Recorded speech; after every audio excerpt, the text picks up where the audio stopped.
You all made it through the first day and you've managed to get some breakfast and we're all sort of upright. That's a good thing. So thank you for coming. Again, for those of you who may not have been here yesterday, my name is Mike Salvarezza. I'm the Vice President of Program Development here at the MER Conference. And it is again my pleasure to welcome you to the second day of the MER Conference. So yesterday we had some wonderful time together. We've heard from so many of you about yesterday. Thank you for all your feedback. Did you all go to bed last night with visions of blockchain in your head? So we started yesterday with a really robust discussion on blockchain and all of that technology. And then we had all of the wonderful breakout sessions yesterday.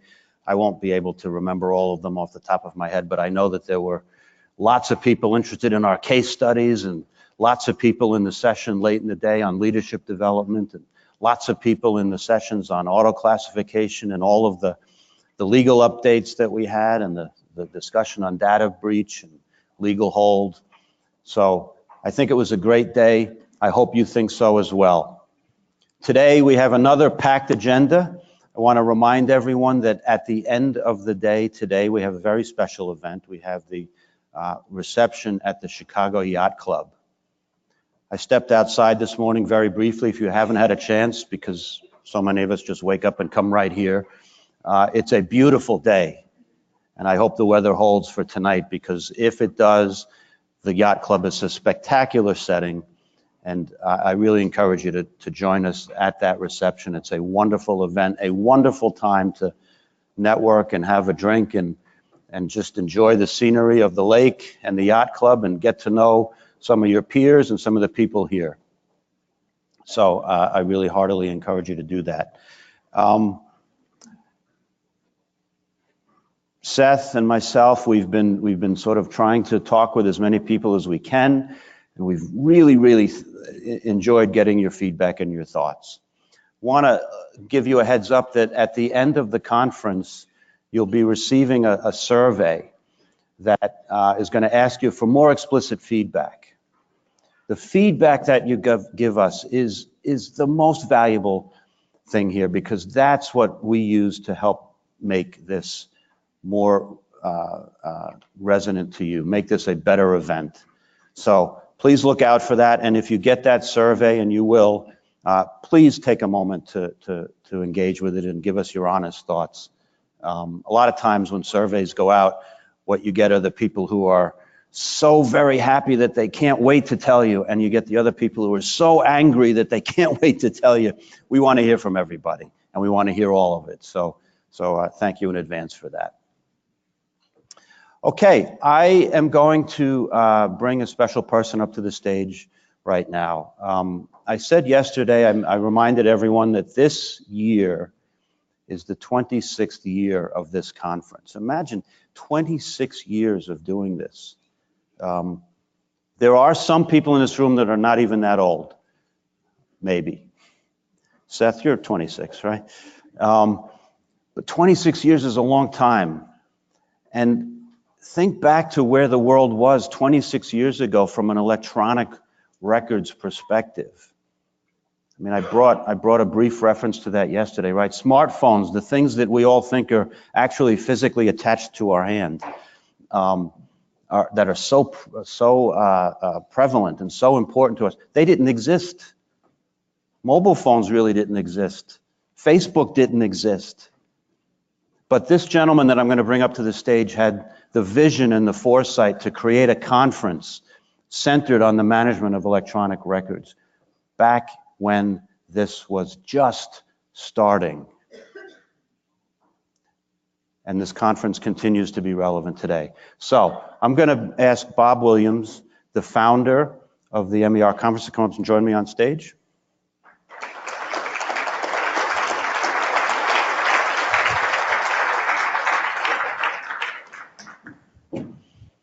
So Bob, thank you for joining us. We mentioned yesterday that there has been some change in the MER, and Seth took us through some of those changes, including leadership. But Bob, as the founder and the the person that had the vision for this continues to remain connected, continues to work with us. And I think, Bob, what would be really interesting to hear from you as we've gone through at least one day of this, your thoughts. How's it going? How are we doing? How's the conference going? In your mind, where are we? What can we do better? What are we doing great? What do you think? Well, first, thank you for the invitation to share a few words with all of you. And it's really heartening to see so many really full room and the thirst for knowledge that you manifest. I think there's several answers to your question, how's it going? First of all, I think it's going overall very, very well. And that is because it continues to manifest quality. We spend about 6 weeks in the fall working on the program together, and the guiding principle is quality and cutting edge, pioneering. And that we pioneered with the concept, but we have to pioneer with the program every year. And it's been a joy to work with you on that and to continue forward in that regard. I think the second thing that continues here, which is really a step above what we've enjoyed in the past, is graciousness. And this hotel, we changed this, is our second year here, really takes it to a different level. And you see it in the food, you see it in the many things that they have done for us. And not all hotels that we go to in conferences meet the test. And I think that's important. And then I think the quality of the networking, the third point. Wow, it was really humming yesterday. And I enjoyed it. And I want you to continue that process throughout the day and the sessions. And please, tonight at the Yacht Club, I think there's buses to take people over, and that'll be brought up a little bit later. But it's a unique venue, and as a member, it's my pleasure each year to host that. And I'm pleased to have all of you there to enjoy. Now, there's one thing that kind of relates to graciousness that I didn't mention, and it's a special one this year. We had a very cold spring, and that meant the tulips are only now coming out, and you've outdone yourself in terms of the timing on the tulips. So thank you for a job well done, Seth, thank you, and the whole team. There really is, as you and Seth are finding out, it's not a one-man thing, it is a village. And you've got a great village, and best wishes for the coming year. I look forward to continuing my limited involvement. Thank you, Bob.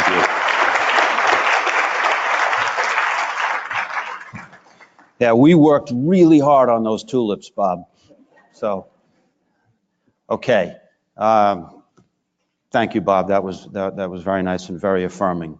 I'd like to get to it. Let's get to our program. You're going to love what we have in store for you this morning. To introduce our keynote speaker, I'd like to ask Greg Clark, the Director of Marketing and Market Strategy for Micro Focus, to join me on stage and introduce our keynote speaker.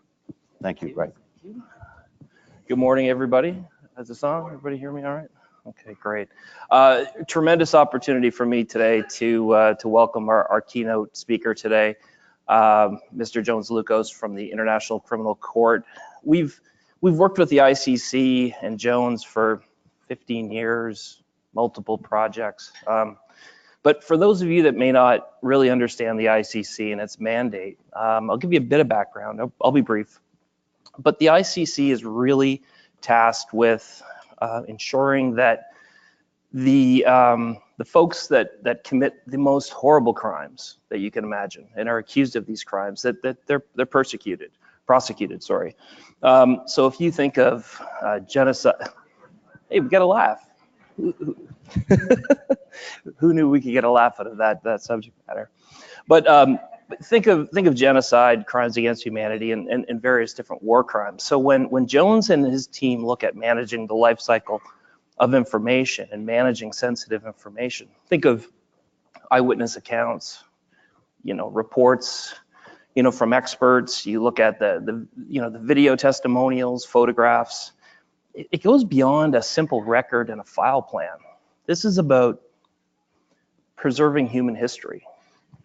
It's about giving a voice to the voiceless, right? When you look at the job that the ICC does, it's about helping to ensure that the victims of these crimes have justice.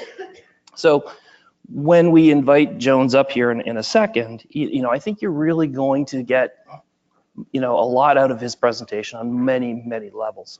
So with a warm Chicago welcome, everybody, and thank you, Seth and everybody at the MER conference for inviting us today. But Mr. Jones Lucas from the International Criminal Court. Thanks, Jones. Thank you. Thank you.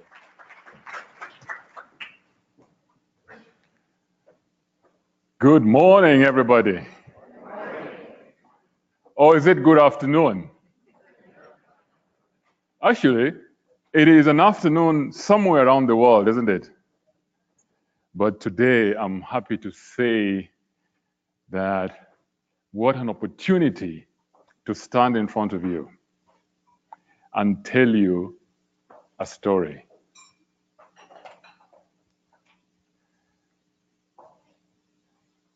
You've been told that my name's Jones Lucas. I come from the International Criminal Court, but I do come in peace. So rest assured. There was a study that was done in the Scandinavia some years ago that was trying to establish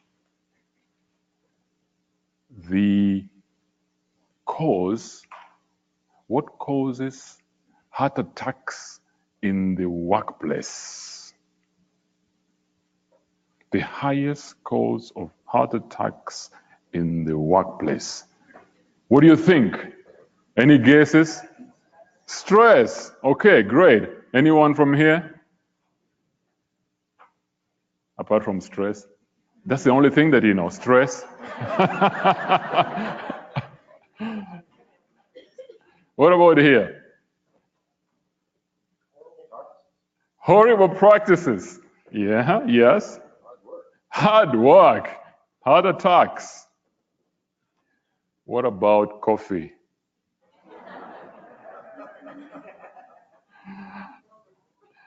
You know what they found? They found that the highest cause of heart attacks in the workplace is the prevalence of idiots around you.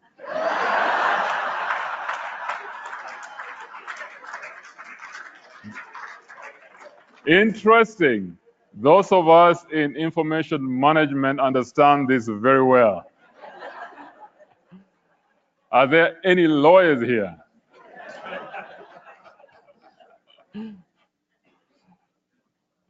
I'm glad I'm in a zone that is friendly.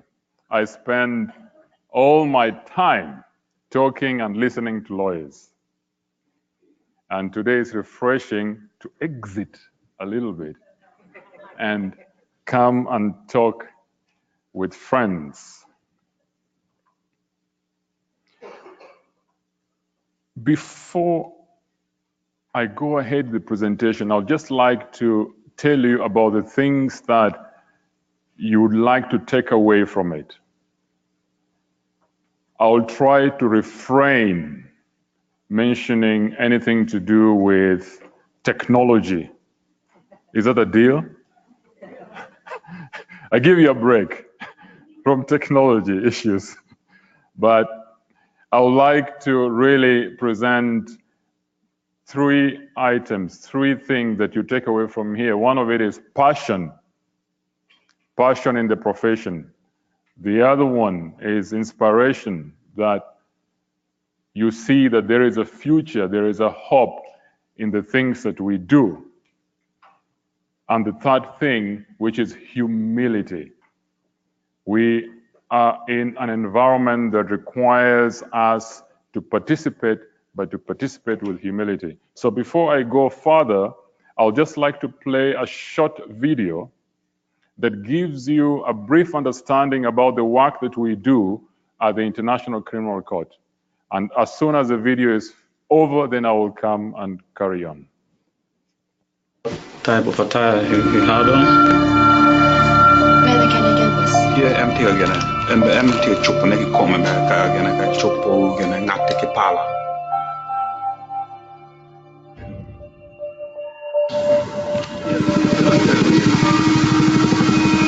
Oh, here, come here. Look, this is something. An artifact, carefully recovered from the field, is dispatched securely to The Hague. The images are captured electronically from every angle and stored in the database created for the case. Documents of all kinds, whatever condition they happen to be in, are also digitized. Each and every pertinent document is scanned and then stored for immediate recovery whenever they are needed. The number of documents in a case might number in the hundreds of thousands, but they're all instantly available. Though the ICC storeroom looks to be very empty, the fact is that all documents are electronically available. The court's technology serves to make proceedings move faster and increase the quality of justice for all those involved in a very cost-effective way. Each image, whether it's of a piece of paper or a weapon, can be examined in detail, or even put together to create a 3D view of the artifact. The court is the first of its kind in the world. Not only is its remit unique, but the way it operates is unique too. It is the world's first completely electronic court. Witnesses who cannot attend the court can give their testimony live on screen from wherever they are. This enables either those who can't travel or those who are afraid to appear in person the chance to testify. The court can also mask the face of the witness or distort their voice so as to protect their identity. There is a 30-minute delay for all images that leave the building, which protects the integrity of witnesses and the evidence itself. If any changes need to be made to the content of the broadcast, then it can be done quickly so as not to compromise a case or someone's safety. The technology also saves time when it comes to differing levels of access authorization. So, if a document contains material that cannot be seen by certain individuals or groups, it can be electronically redacted. And as those professionals with higher levels of authorization access the document, the redaction is reduced accordingly. By using a range of technology, the court ensures that it can do its job quickly, efficiently, securely, and transparently. It can evolve as new methods appear, and that means the ICC is completely scalable and flexible. New capacity can be added as when it's needed, and new technology integrated into its operations with ease.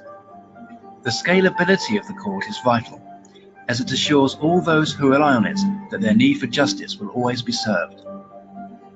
The International Criminal Court is working with a community of state parties to send out a strong message that if anyone commits a crime against humanity, a court exists that can bring them to justice.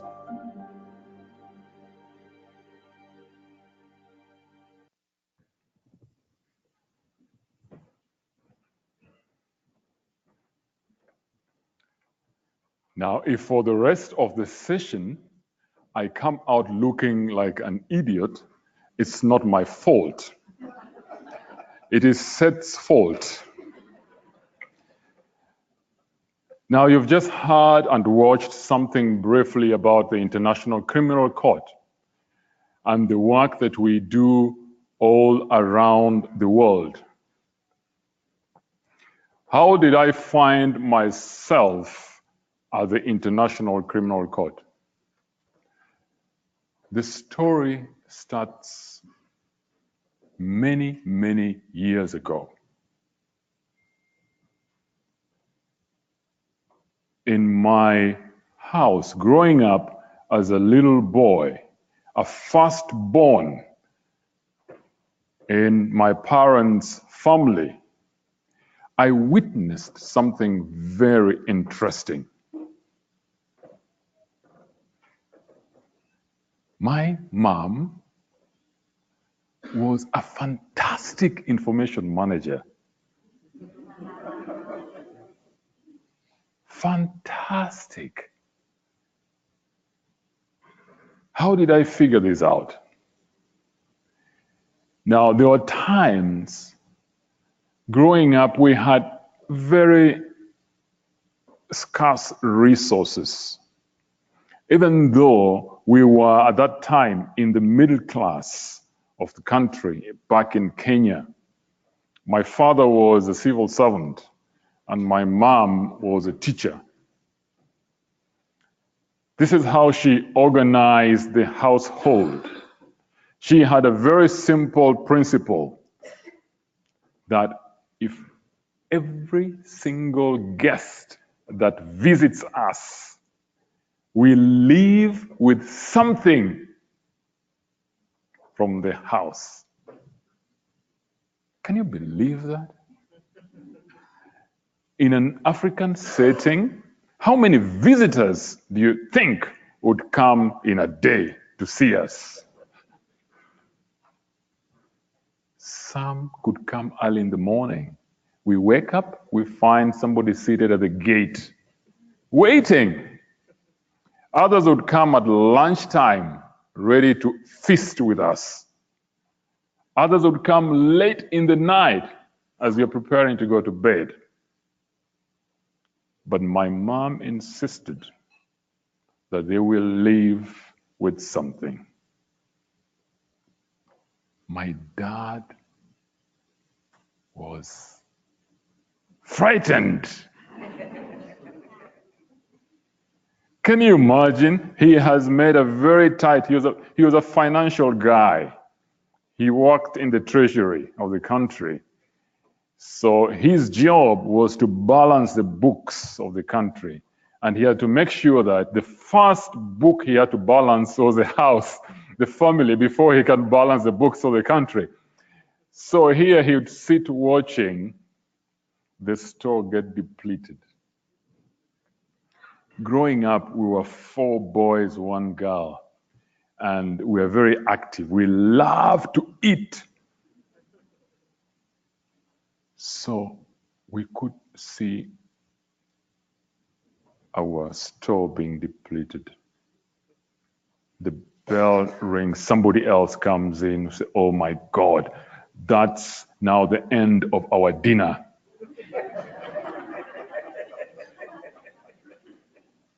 Mom would rush, look for a bunch of bananas, a sack of maize, sugar, and come and hand over. I used to ask myself, how did she figure out that we wouldn't need the sugar tomorrow morning? For her, her joy was to share what we had. Guess what? We never ran out. We never ran out. You know, what was fascinating for me as a young boy was we didn't run out because I noticed something, that each time she could give, she could get back. So everyone who came to visit us also brought something. Brought chicken. Some of them could bring a goat because they thought you have to bring something physically, walking, you know, and others could bring soap, others. So our storehouse was always full. That for me was a lesson. It was a lesson that took me all through the school of information management. I thought to myself, what about retention? What about archiving? What is this thing about keeping things for a long time? My mom taught me this lesson, and up to today, I'm eternally grateful because it's a principle that I have used in my profession, and I think over time within the organization that I work for, we have also adopted it. So that is the reason why I start today's story by saying you're going to see or hear a tale of 3 buttons. 3 buttons. Before I joined the ICC, I used to work for another sister court in Africa. The court that was trying the grave crimes that were committed in Rwanda, genocide.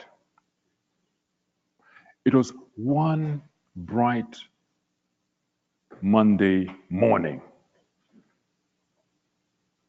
I had just come into the office, getting myself settled down, ready to do my day's job. The phone rings, and it's my line manager. He says, Jones, you need to come to my office now. It's a Monday morning. What do you expect if you get a phone call like that? Your week is almost ruined right there, isn't it? I say, hey, what has happened? Is there a problem? I cannot speak on the phone. I need to see you face to face. Question mark. What have I done? So I ran to his office, falling down and waking up, falling down and waking up, running some more. I reach his office and he closes the door and says, sit down. It's like I needed to sit down. So I sat down. He said, Jones, do you remember the witness that was here last week?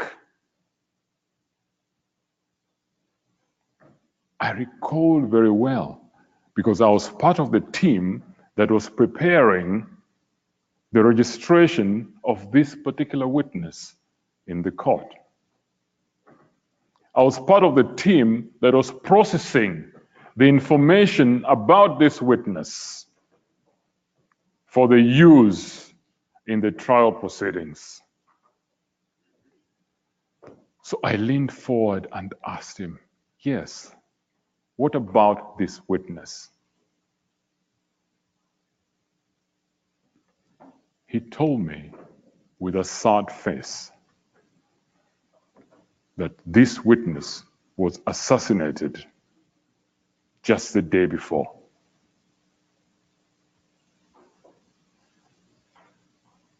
I knew his family by looking at the photos. I knew his name. I knew what he had gone through as a witness. I knew his story, the lives of friends and relatives that he had lost. He was one of the few willing to come to testify of the crimes that he saw. And he was just midway within his testimony. He had not completed his testimony. Here he was assassinated. I was devastated. Never before in my life, in my professional career, did I imagine that I was part of such a huge responsibility, such as to keep the lives of witnesses safe. It just dawned on me at that time what a big responsibility this was. I thought that perhaps I was not very well prepared for this. What could we have done? What happened that the information, critical information relating to this witness leaked out? How did the perpetrator discover that this was one of our witnesses, protected witnesses? How did they know his location? All that information was supposed to be protected.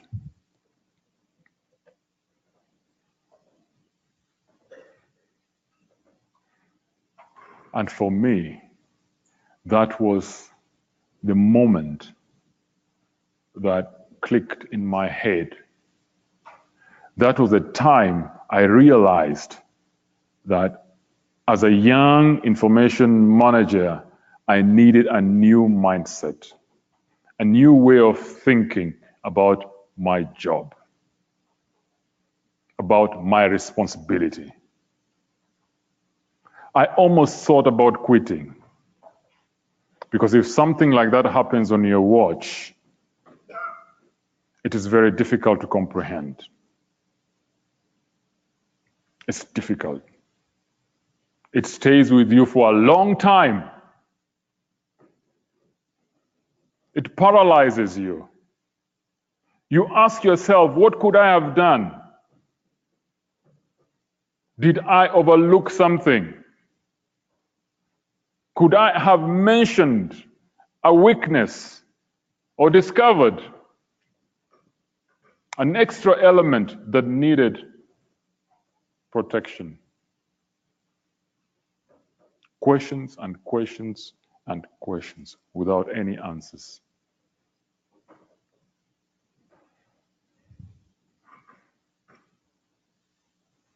Little did I know that through that experience, I would become a valuable participant in the information value chain for the International Criminal Court. I had learned something that I needed to share as a professional. And when I joined the International Criminal Court, one of the first tasks that I was asked to do was to go and visit and say hello to the stakeholders. These were the judges, prosecutors, lawyers, those that were responsible for the work that the ICC was doing. I was hired as a young information manager. At that time, they thought that perhaps my experience in the African court would be of use at the International Criminal Court. So here I was, walking along with one of the IT service desk specialists. Do you know why it's great to work with these fellas? Has anyone of you ever discovered an IT service desk specialist in your organizations? They are very important people, isn't it? They tend to solve all the problems. But even better still, they had access to everywhere. They could go everywhere within the building. They seem to have higher clearance than some of us who were supposed to manage higher level assets. But here I was with this IT specialist, and he took me around, and we were walking around to see the stakeholders. So we went to one of the judge's office. We found the door slightly open. So I thought to myself, do we knock? What's the culture here? Do we just come in and say, hey, hello, Judge, good morning, I have arrived? So he told me, we better knock. So we knocked a little bit, and there was no response. We knocked again, there was no response. So I said, okay, now let me just open the door a little bit. Now, in trying to adjust the door a little bit, I could see a shadow somewhere in the corner, very still. I thought to myself, oh my goodness, that judge must be very old.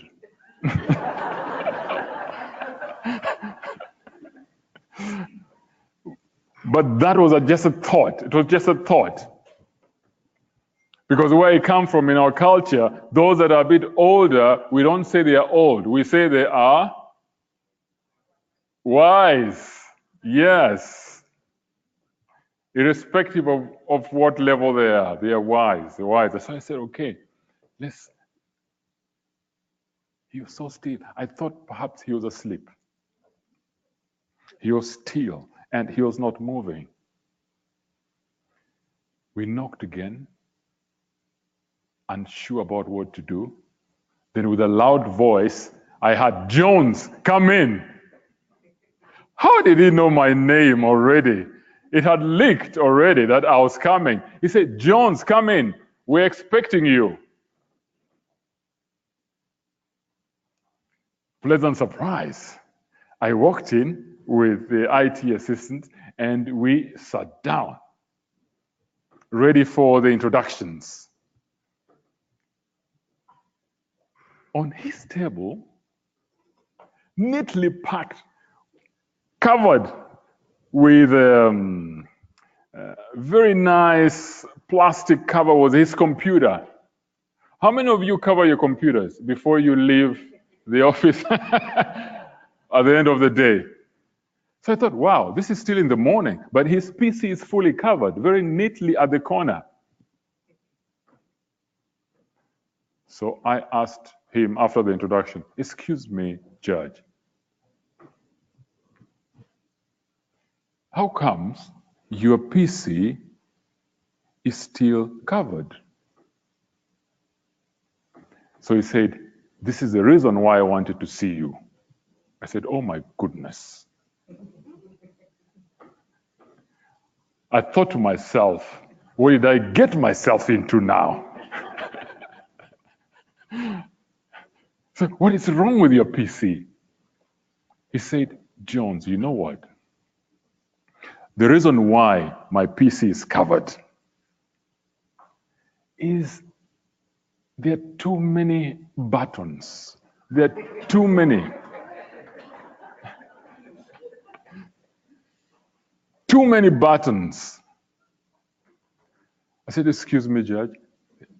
There are too many buttons all over the place. So I asked him, Judge, what would you like to see? So he said, he wants his PC to have only 3 buttons. Only 3 buttons. Can you guess what was the first button he wanted to see? What? On. Okay. I wish Steve Jobs was somewhere in the room. What other button? Anybody else? Delete?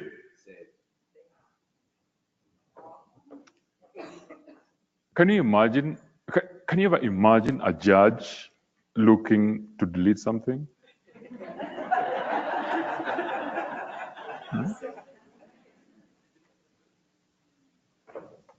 Save. Somebody said save, isn't it? Good. Another one? Print. Print is a good one. It's in the DNA, isn't it?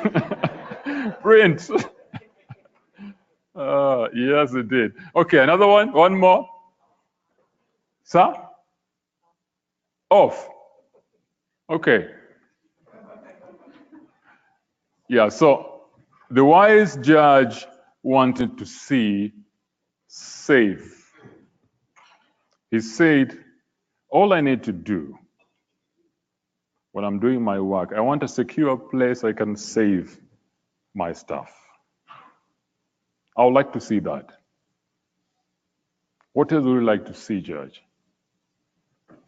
He also wanted to see the ability to find what he had saved, which is search.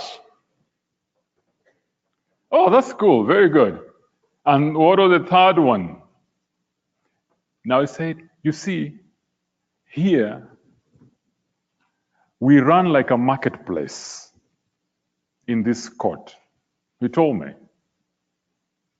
We have 18 judges. Each judge is an institution by him or herself, semi-autonomous. It's very hard for you to come to a judge and tell a judge what you think the judge needs to do. Even if you succeed, next door, you may be thrown out. So you have 18 judges. So he told me, look, the third one, I want to be able to share my opinions and my decisions with my colleagues.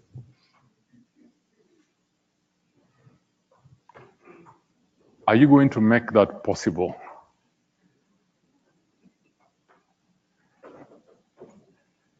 The IT specialist opened his big mouth and said, Judge, these PCs, we've made them standard all over the court. A term they use, standard image. All over the court. It's impossible for us just to give you 3. He couldn't even get it out of his mouth. 3 buttons. I'm new here in the court, but a certain courage just overcame. I stepped on the guy's foot.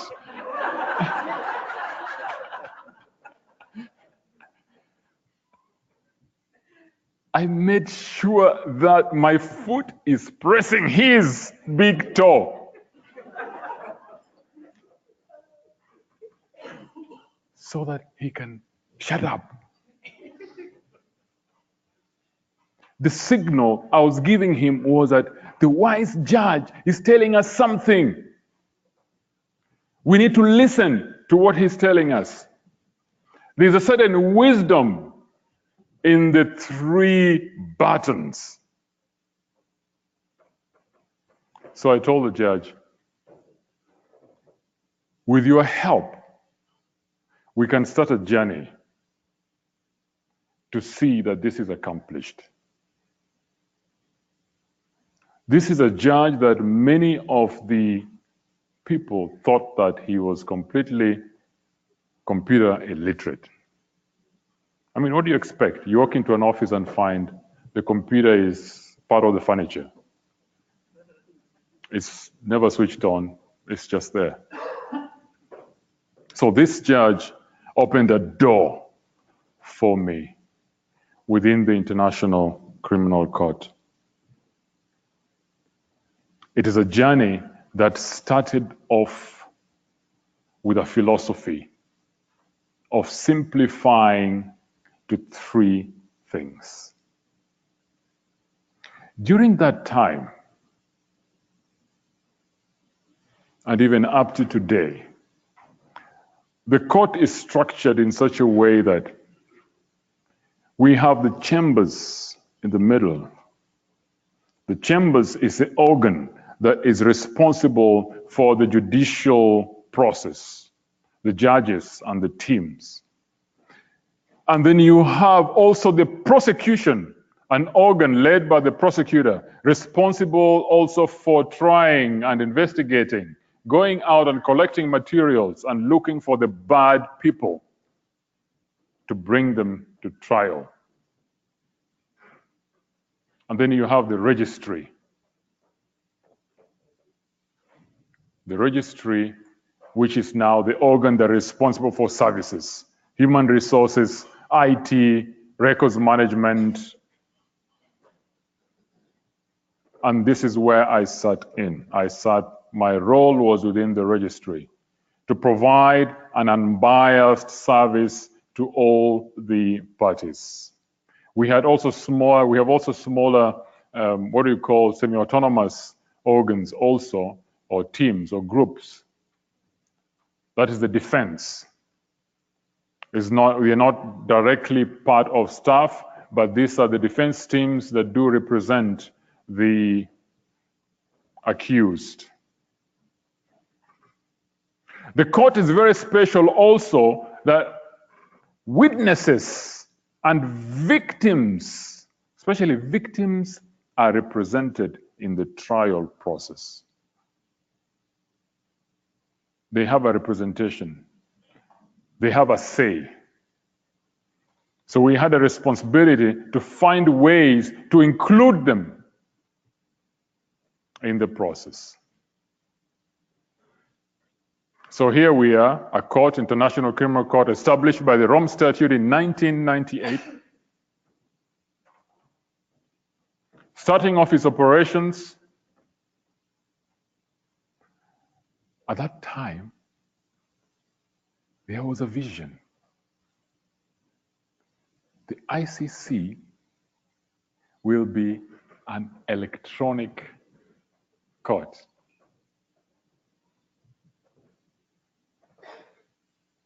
Who here works in a court or a judicial institution? Any hands? You used to. All right. Was it electronic or paper-based? Paper-based. Okay. How many courts right now in the United States are fully electronic? Any? You know some of them? There are some that are fully electronic, isn't it? It's not a very easy journey. Otherwise, all the courts would have jumped onto the bandwagon. Now, for the ICC, it was particularly unique because we're established as an electronic court, even before people knew what that means. In the video, you saw a little bit about how the operations work. Did you see any paper? Did anybody see any paper? You saw some?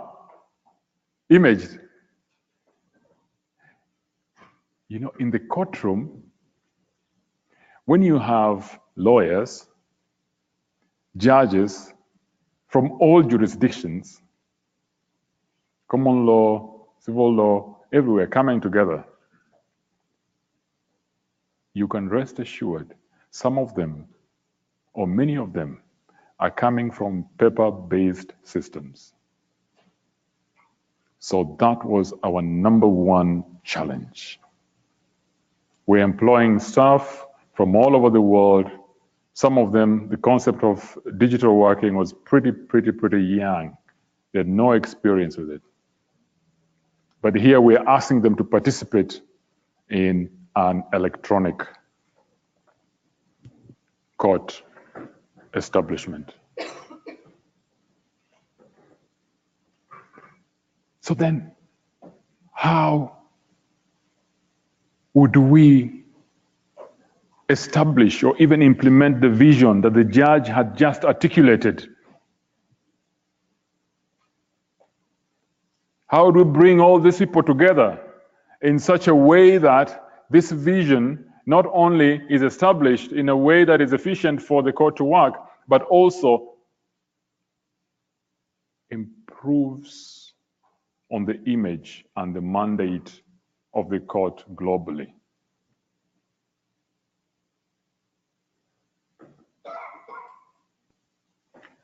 The defense lawyers, the prosecutors, and the judges. Okay, let's do it this way. You guys here are the defense lawyers, okay? All right? You're happy with that? This row here, you are the prosecutors. You're the ones going for it, isn't it? Right. These wise ones here, led by Seth, are the judges. You're the ones who are making all these decisions. At the end of the day, your signature will put somebody in jail or free them. And these ones here, you are representing the victims. Some of you are also representing the accused behind there.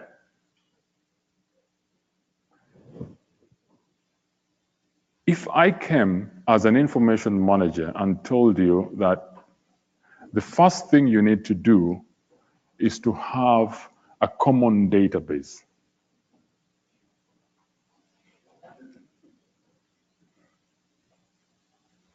Let me start with the victims here.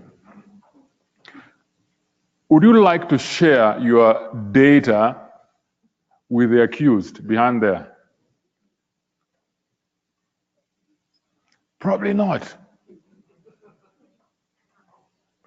The defense lawyers there, I'm sure you love very much to see what the prosecutors here are doing or are planning to do, isn't it?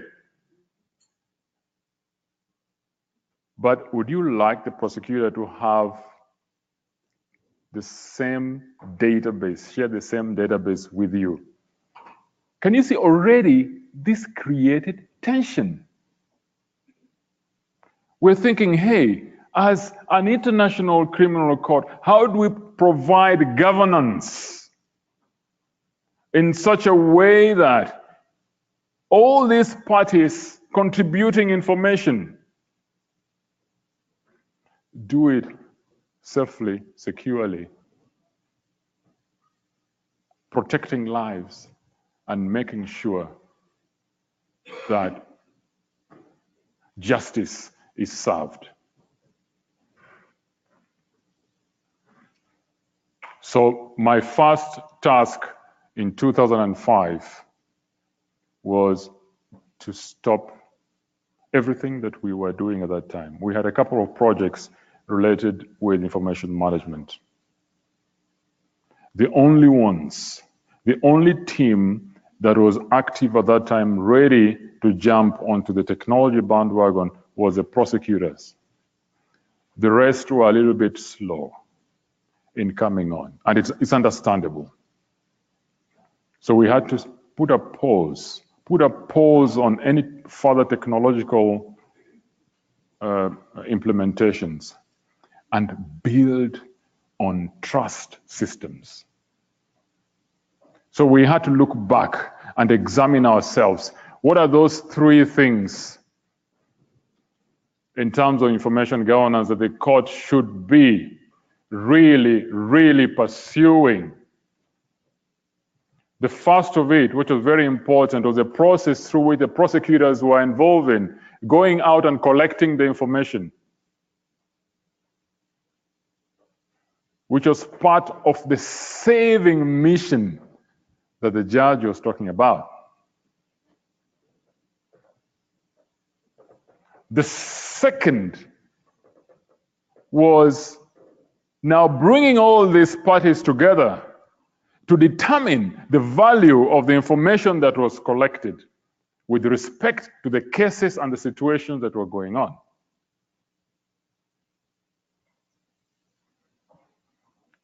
And the third one was, how do we share this out to the public? As a mandate, the court, we are mandated to make sure that the victims, as justice is served, the information doesn't stay within the International Criminal Court, but goes out to the public. And that was our biggest responsibility. The information collection process for us involved a number of areas. I will just touch a few.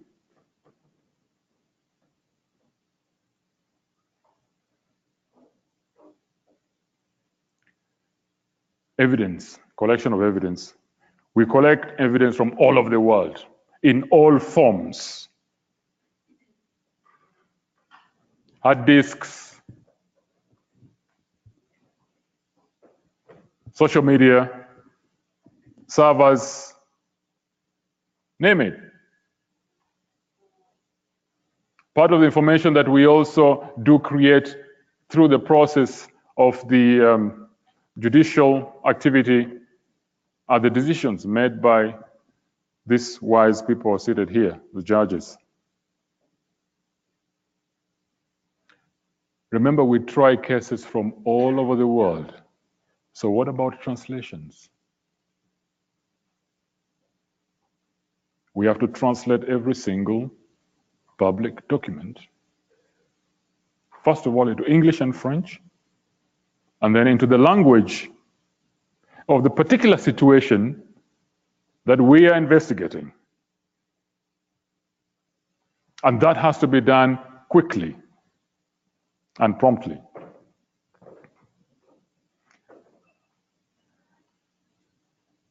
Every court session is recorded using audiovisual technology. It is a public record unless the judges decide to go into closed session. All sessions are public sessions.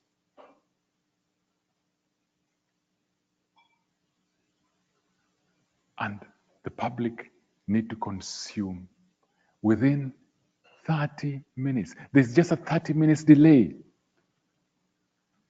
30 minutes delay for reduction purposes. Within 30 minutes, the sessions are streamed out all over the world, and specifically to the victim, to the countries or the situations where the victims are situated.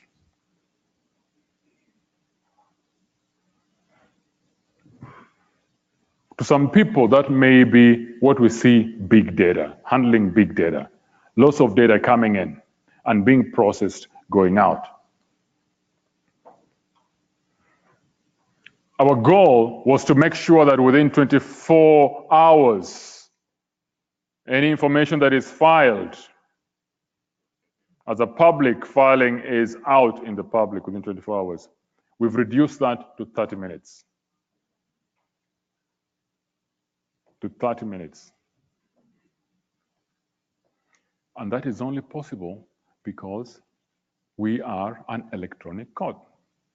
Imagine if it was paper. That's not possible.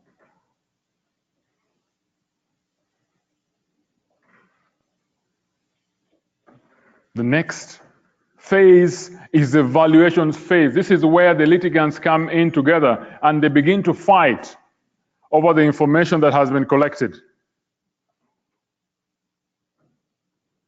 And in this process, what do? We are helping them. We are helping them with the simple things that you know about: categorization, security, access controls, reductions, and so on. This is the task that we are doing behind the scenes for them. Are we using digital tools for this? Yes, we must. Otherwise, we would not be able to hit that target of getting the information out quickly. Our cases do take long, sometimes even 10 years. But what is interesting is that every single step, the public and the victims follow through and through until the completion of the case.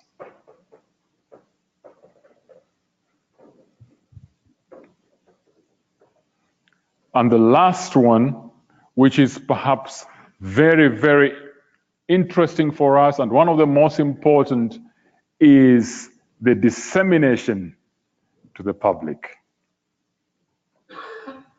We have a responsibility. A court establishing international criminal law We have many stakeholders, not just the victims, but we have the legal institutions all over the world. We have universities, we have libraries, you have journalists.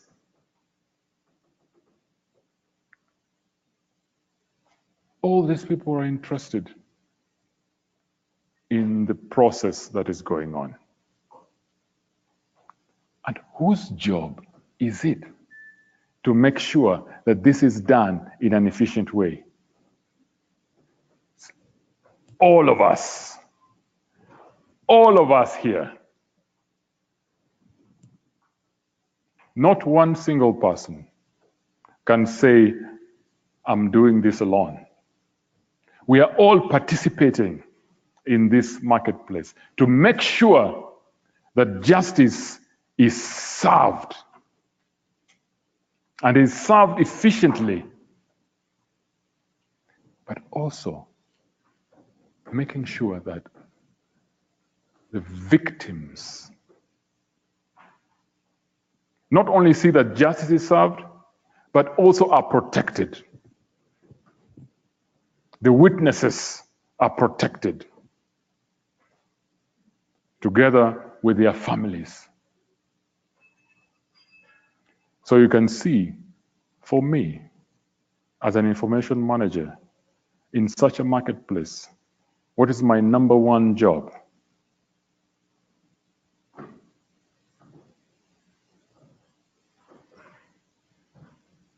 Any idea, victims? Security. Security, my number one job. Good. Anyone here?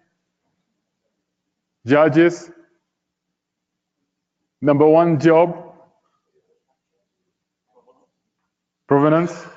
Okay, interesting. Yeah, that's why I divided you this way, because judges have got different requirements. They are concerned about their legacy. Isn't it? Right.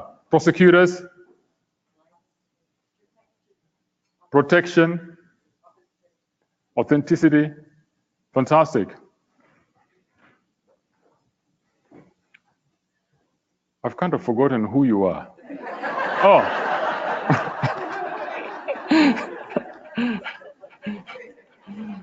Right. So, what do you want to see? Accuracy. Fantastic. This is a lot, isn't it? So, what I can do is that I can conclude. I can conclude by saying that our new role,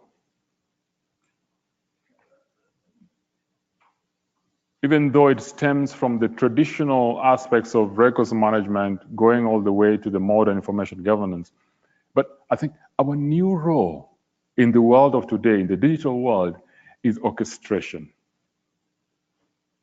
That's our responsibility, to make sure that the information is constantly flowing.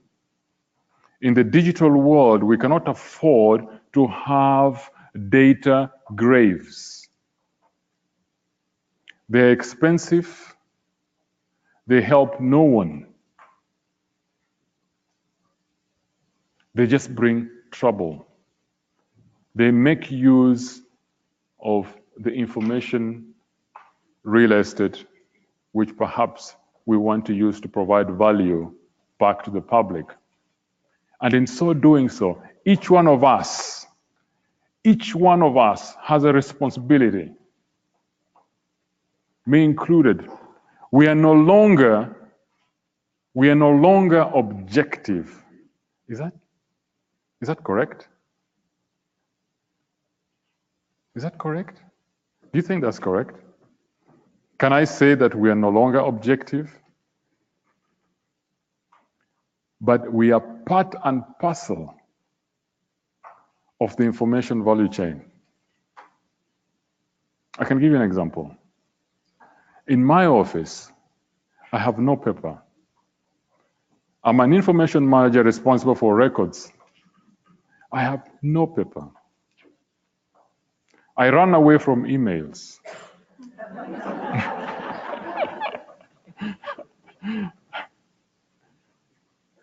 Then I also try to keep a distance from idiots. Because I want to stay healthy. But I can assure you,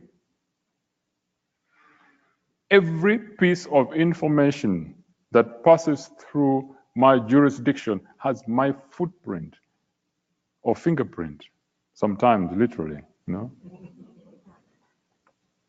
irrespective of whether I like it or not. That's the essence of the digital world. I'm active, I'm participant, I'm part of the game. I'm like a jazz musician. In fact, many of you are asking yourselves, what has information governance got to do with a box guitar on the stage? I would like to show you. Now, that box guitar belongs to Lynn Williams.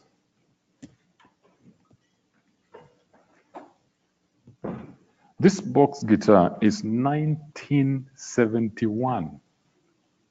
This is old, isn't it? 1971.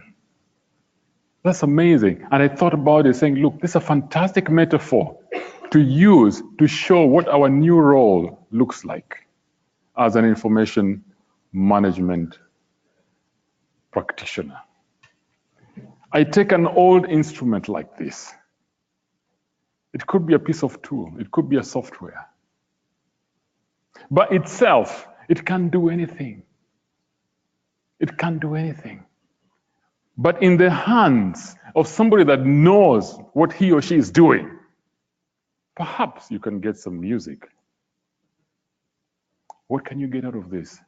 I have a particular interesting rendition by a guy called William, not Seth Williams.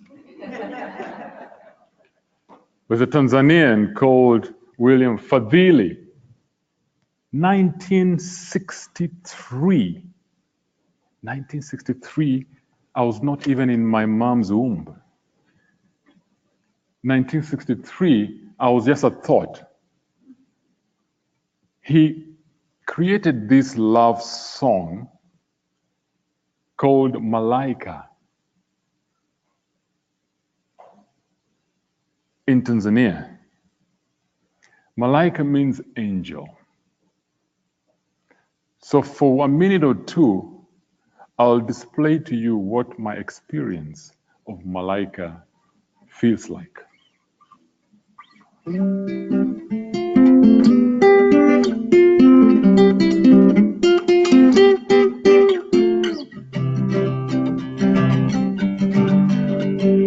Malaika, nakupenda malaika. Malaika, nakupenda malaika. Nami nifanyeje, kijana mwenzio, nashindwa na mali sina we, ningekuoa malaika. Nashindwa na mali sina we, ningekuoa malaika.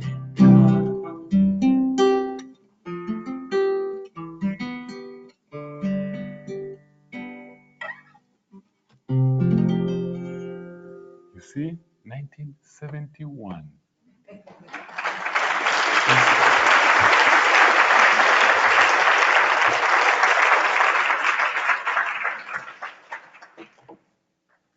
And that is our new role as information management practitioners. We take the tools that we have, we're not fazed by them, but we focus on the message behind. So our job now is to go forth into the frontier, embrace technology without fear, but focus on humanity, because this is the enduring aspect of information governance. Thank you very much.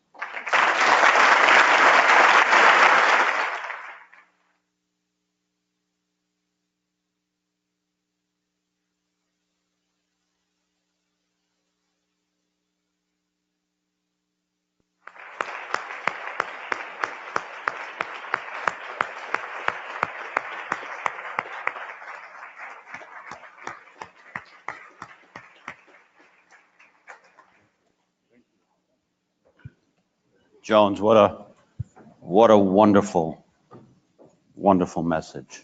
Thank you so much for sharing that with us. Records for humanity is what we've been talking about for the last 2 days. What higher purpose is there than to use records and information for the purposes of the International Court and what their mission is? We're going to take a break. We have a 30-minute break scheduled. This room is going to be rapidly transferred into or transitioned into 2 rooms. Enjoy the park, and we'll begin our concurrent sessions in 30 minutes from now. Thank you very much.